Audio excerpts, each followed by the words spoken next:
compañeros. La verdad que así están fuertes. Me parece que vamos a tener que hablar, ¿no?, más a la distancia, por la duda, porque ahora tenemos toda una infraestructura diferente. Como ustedes ven todos micrófonos, tienen para hablar desde allí.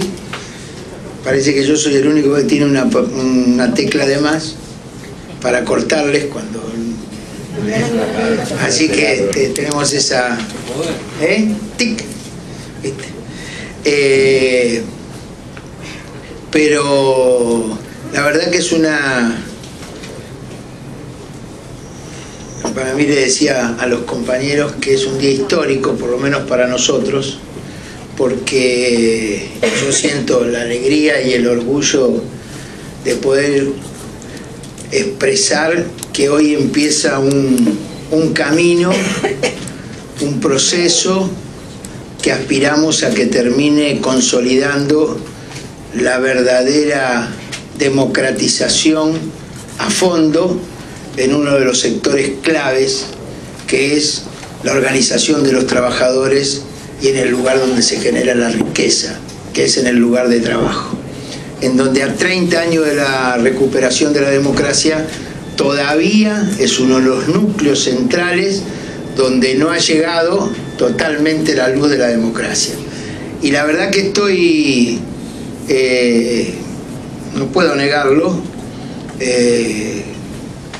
con todos los nervios, y no porque me asuste lo que vamos a hacer, sino porque creo que estamos abriendo un cauce que no tomamos de definición o dimensión hasta dónde va a llegar, porque va a ser un ida y vuelta como pretendemos y como ha sido el que nos trajo hasta aquí, pero ahora en busca de una legalidad mucho mayor, ya que la legitimación que nos dio origen, sin lugar a duda, es lo que nos permite estar acá.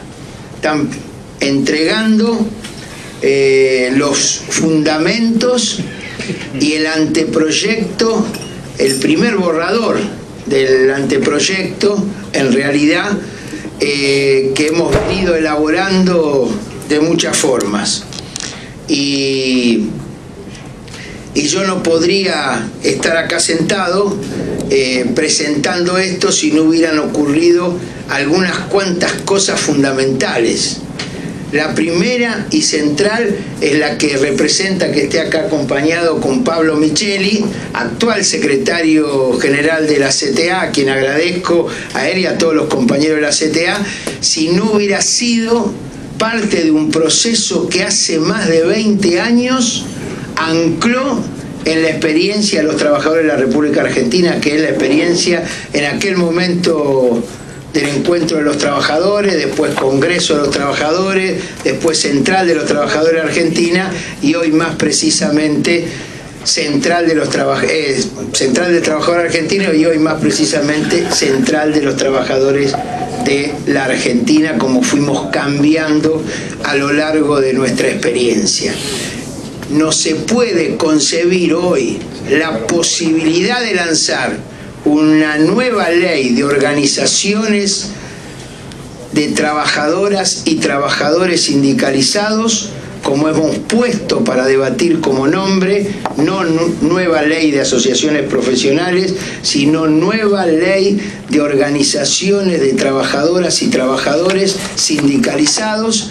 Es mucho más abarcativo, y desde allí plantearlo, si no hubiera existido la experiencia concreta de la CTA y de cientos de organizaciones que, no estando en la CTA, también encauzaron la lucha por una mayor libertad y democracia sindical y generaron sus propias experiencias con las cuales nos encontramos en las denuncias ante la OIT o en la defensa de nuestros derechos ante todas estas políticas neoliberales que desde 1989, con la caída del muro y con la traición del peronismo, se enseñoreaban en el mundo y acá. derribando paradigmas y planteándonos una crisis todavía en la cual permanecemos.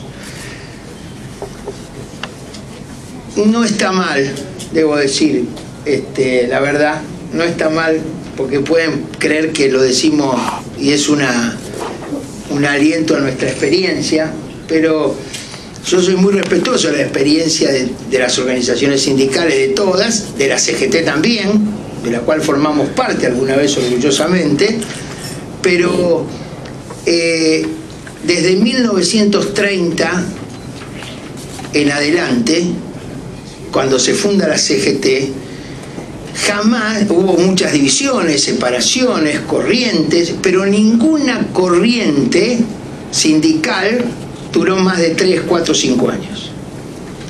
Esta es la primera experiencia después de 1930 donde hay una experiencia sindical que dura más de 20 años. Eso significa que hay que remontarse a la fora del anarquismo para ver alguna experiencia similar en la historia de los trabajadores. Y no es una casualidad, tiene que tener un anclaje muy cierto en los trabajadores para perdurar. Y además es la que sí ha planteado, a diferencia de todas las otras experiencias de cuestionamiento en las direcciones de la CGT, ha planteado la discusión del modelo sindical. Porque eso hay que dar cuenta que estamos a partir de los 90 en una nueva clase trabajadora, en una nueva realidad.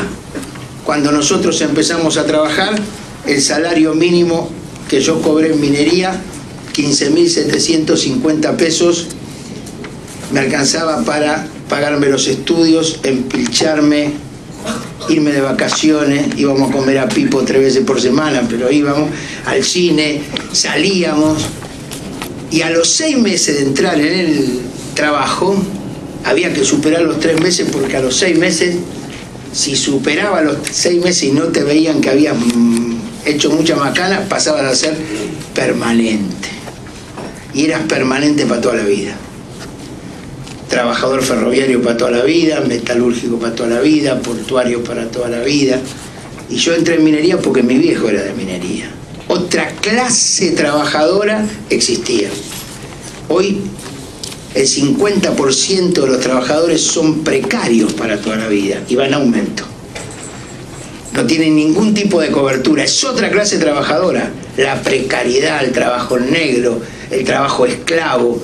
Esa es la nueva realidad que la CTA, como otras experiencias organizativas, vino a dar cuenta. Y por eso sobrevive.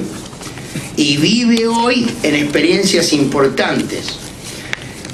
Y enfrenta la posibilidad de cambio de un modelo por otra posibilidad, también llegamos a poder plantearlo. La ley de acciones profesionales vigentes hasta el día de la fecha es hoy un verdadero engendro, no es un modelo sindical. Si uno se pone a pensar, dice que es unicidad promovida, en realidad es unicato realizado, garantizado, pero estalló a tal punto que hay más de 1.500 organizaciones con personería, hay otro tanto de organizaciones simplemente inscriptas y hay otras miles en formación.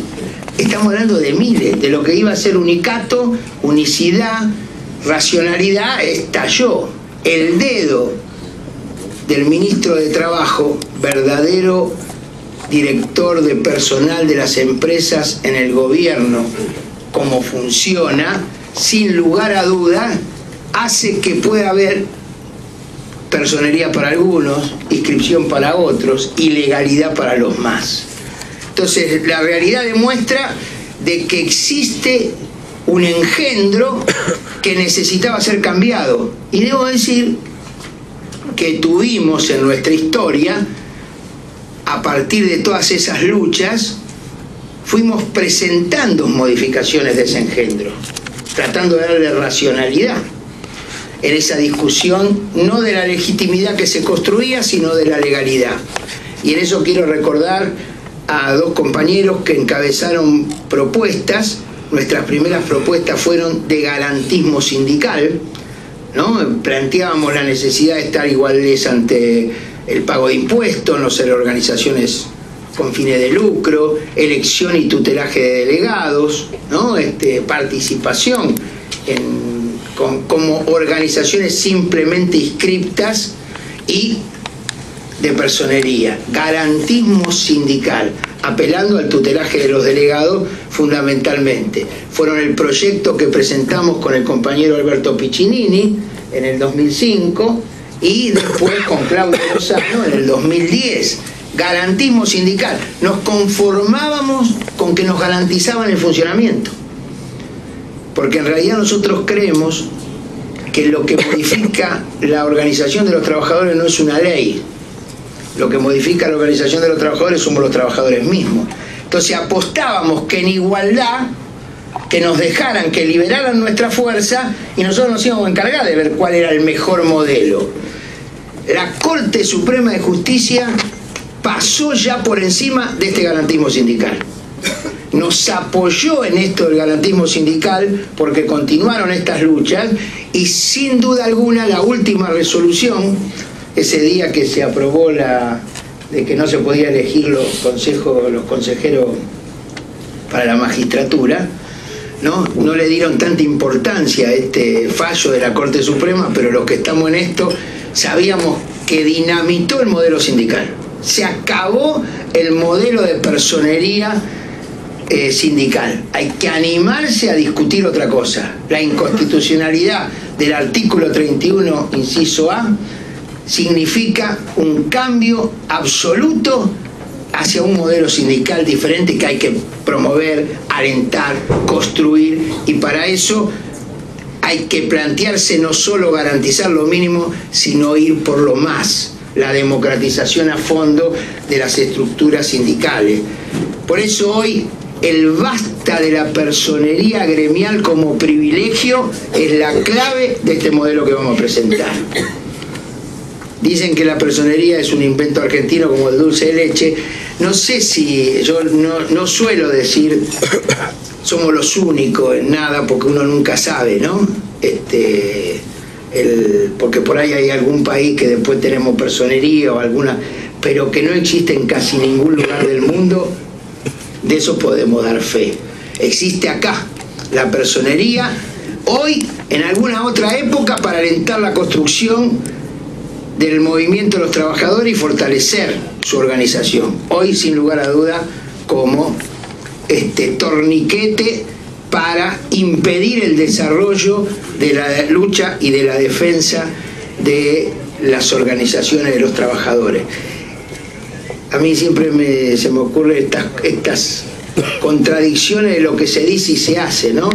Se habla de que hay que impedir que la unidad se destruya, se atomice, porque la fortaleza está en la unidad, y nosotros hace 20 años nos fuimos de la única central de la Argentina, porque gracias a que hubo una única central en la Argentina, los dirigentes se entregaron y saquearon el país en la mayoría de las empresas estatales, y los dirigentes se transformaban ya no solo en burócratas, sino en estructuras empresariales socias de ese capital transnacional que se adueñaba de nuestro país.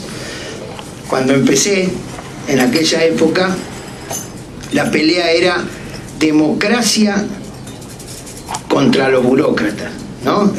Éramos movimientos democráticos, combativos contra los burócratas. Ahora el movimiento sindical se cambió. Ya no son solo burocracia. En la propia CTA, seguro debe haber algún burócrata. Es la burocracia, ¿no? Están ahí. Parece que hay algunos que están de acuerdo.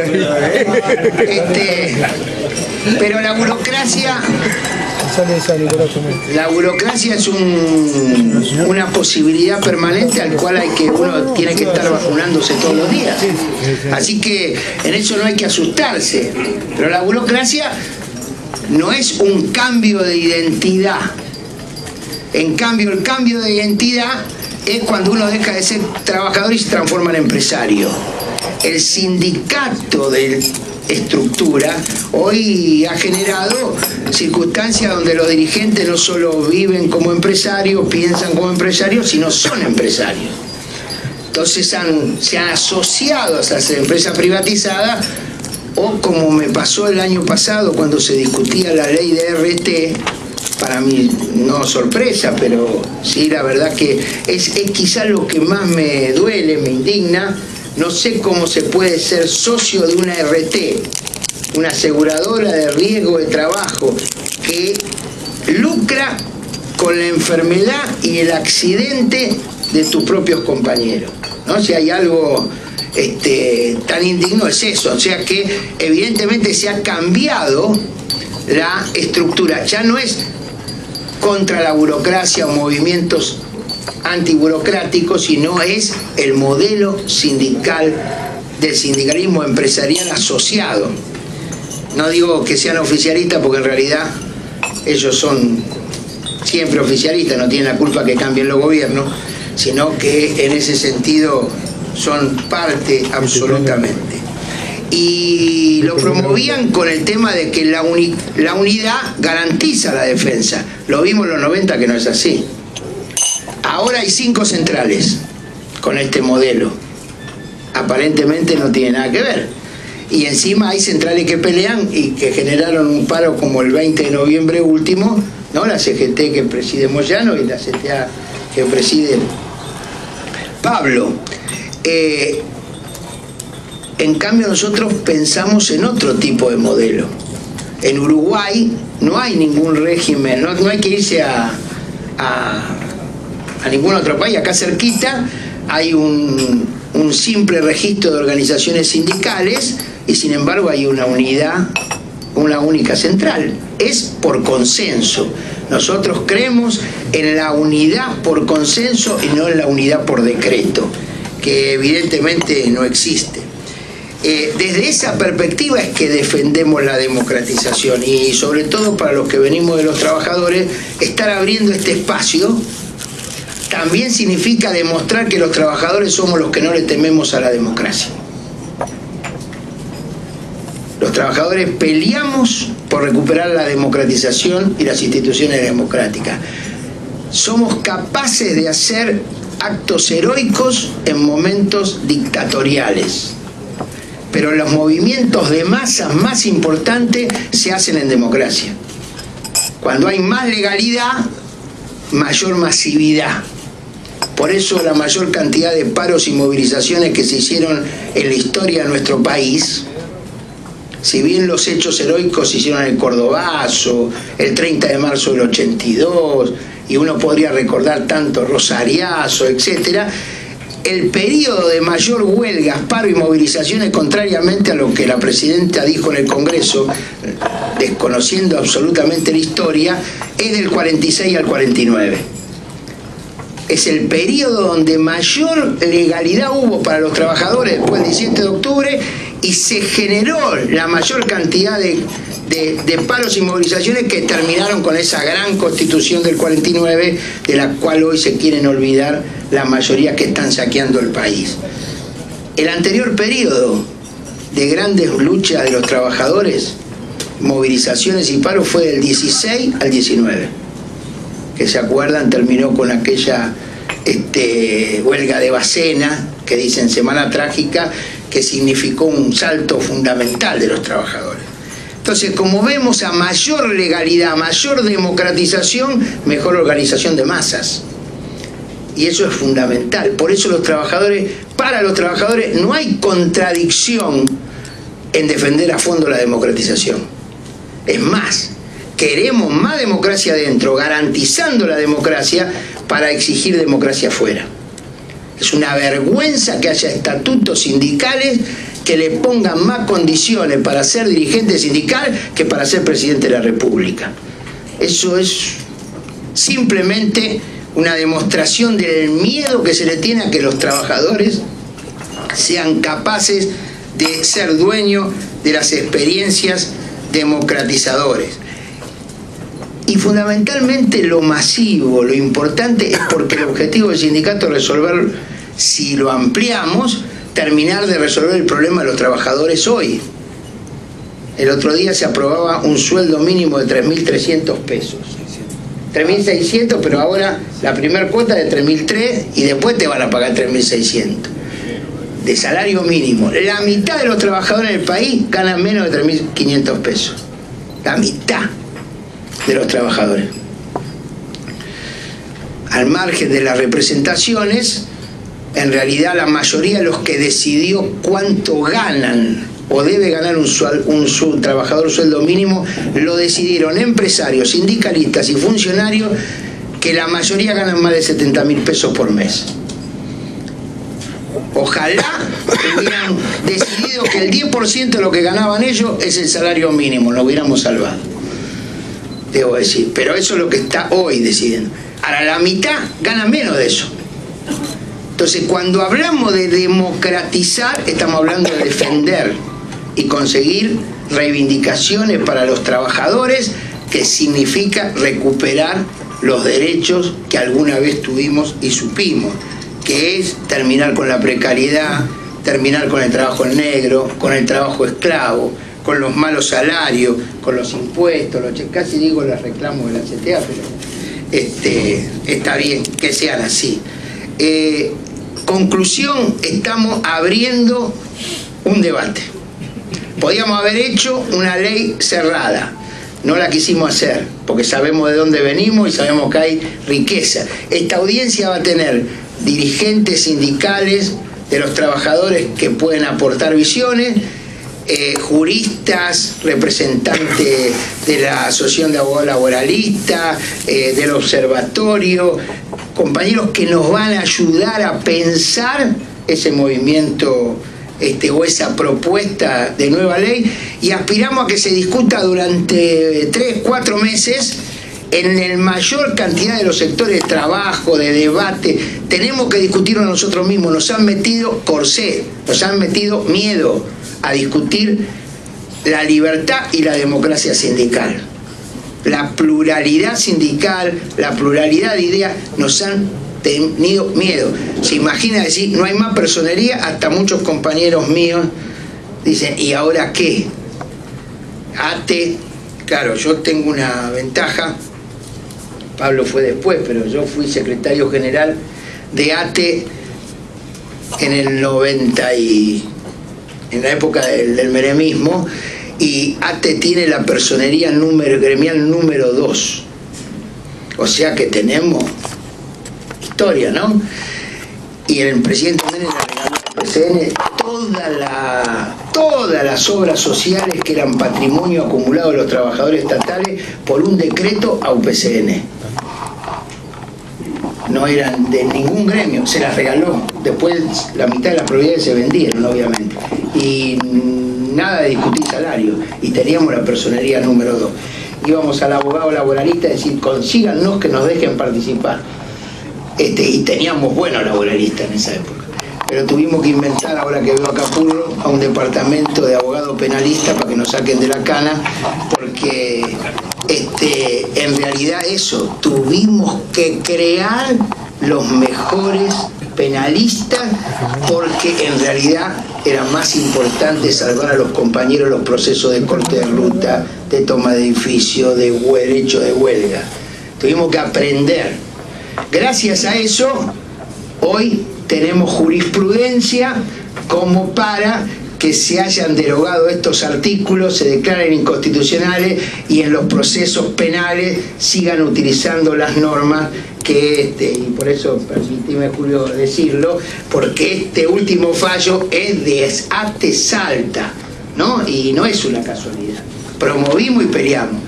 Fuimos una parte más de lo que es todo el otro movimiento obrero que evidentemente tiene enriquecido. Así que desde ese lugar me siento feliz, orgulloso, privilegiado por estar abriendo este debate. Sé que va a ser, casi digo un quilombo, pero la palabra quilombo en el origen de los pueblos originarios es tierra, era la tierra donde iban, ¿no?, los esclavos cuando se escapaban, ¿no? El quilombo de Pará, ¿no? Es una palabra guaranítica eran lugares donde se vivía en libertad, en democracia. Eran los lugares, después por eso quizás, como era tierra de felicidad, se asoció a otras cosas, pero lo que sí es cierto es que estamos generando eso. Tenemos que hacernos cargo de la libertad y la democratización de nuestro poder. Y me parece que va a ser un desafío para nosotros y para nuestros compañeros. Por eso hay que ir a ganarlos. La estructura hoy no tiene posibilidad de defender este modelo sindical. Hay una crisis de representación tremenda. Y la crisis de representación no se resuelve cambiando al representante, sino dándole poder a los representados. Ese es nuestro desafío. Sacar hoy el mejor proyecto de ley, cuanto más consenso sea, y asumiendo que peleamos por la libertad y la democracia. Por eso no nos quedamos media tinta. No más personería, no más tutela del Ministerio de Trabajo, no más subordinación a un partido político, a un gobierno, y los trabajadores tenemos derecho también en esta democracia por la cual peleamos a decidir cuál es nuestra organización, el para qué es nuestra organización. ¡Vamos, Tano!